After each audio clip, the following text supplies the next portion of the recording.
დემოკრატიული ჩართულობის ცენტრში შედგა შეხვედრა სამეგრელოს გენდერული ქსელის წევრ ქალ კანდიდატებსა და სამოქალაქო სექტორის წარმომადგენლებს შორის. ქსელის წევრი სამი არასამთავრობო ორგანიზაციის წარმომადგენლები კენციყვიან 2014 წლის 15 ივნისის ადგილობრივი თვითმმართველობის არჩევნებში. რუსუდან პაჭკორია სამართლებრივი დაცვის ინსტიტუტის იურისტი, ზუგდიდის მერობის კანდიდატი ბლოკ ბურჯანაძე ერთიანი ოპოზიციიდან. ირუზა კაკავა ენგური ერთის თავმჯდომარე სოფელ კოკის მაჟორიტარი კანდიდატი კოალიცია ქართული ოცნებიდან. ირინა გადელია ასოციაცია სალბუნის თავმჯდომარე მარტვილი საკრებულოს წევრობის კანდიდატი პროპორციული სიით ბლოკ ბურჯანაძე ერთიანი ოპოზიციის სიის მეორე ნომერი. შეხვედრაზე ადგილობრივი თვითმმართველობის არჩევნების კანდიდატებმა კოლეგებს თავიანთი წინასაარჩევნო პროგრამა გააცნეს. პირველ რიგში, რასაც მე ჩემს ამომრჩევლებს ვთავაზობ, ეს არის, რომ კოკი ხურჩის თემში არ იყოს ინფორმაციის ვაკუუმი.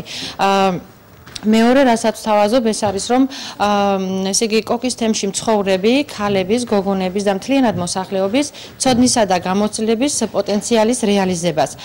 მესამე, ბიუჯეტირება ხელმისაწვდომი უნდა იყოს აუცილებლად კოკი ხურჩის თემში მცხოვრები თითოეული მოსახლისთვის, რომ გასაგები იყოს და იცოდეს მოსახლემ თუ რამდენი თანხა ჩაირიცხება ბიუჯეტში და რისთვის დაიხარჯება, რომ თითოეული თეთრი უნდა იყოს აუცილებლად გათვალისწინებული იმ პრობლემებზე, რომელიც ესე იგი სჭირდება ჩვენს მოსახლეობას და მათ მოთხოვნილებებზე უნდა იყოს მორგებული. ძალიან საინტერესო შეხვედრა იყო, იმიტომ რომ სხვა ამპლუაში წავსდექი ჩემი მეგობრების წინაშე და მათი ხედვები, მათი კითხვები ჩემს ახალ ამპლუასთან დაკავშირებით იყო უაღრესად საინტერესო, მათ ბევრი რამ აინტერესებდათ ჩემი უკვე მიღებული გამოცდილების შესახებ და ეს გამოცდილება მე ვფიქრობ იქნება ძალიან საინტერესო მათთვის და წაგვადგება მომავალ საქმიანობაში, როგორც მე, ასევე არასამთავრობო სექტორის ყველა იმ წარმომადგენელს, რომელიც ამ შეხვედრაში მონაწილეობდა.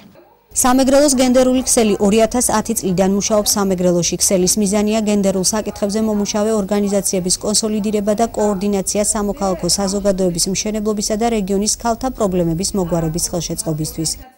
ჩვენი კანდიდატები არიან სამეგრელოს გენდერული ქსელის წარმომადგენლები. ამ ქსელში შემოდის 17 ქალთა ორგანიზაცია, რომელთაგან 3 ორგანიზაციის წარმომადგენელი ამ ადგილობრივი თვითმმართველობის არჩევნებში არის წარდგენილი კანდიდატად სხვადასხვა პარტიებიდან.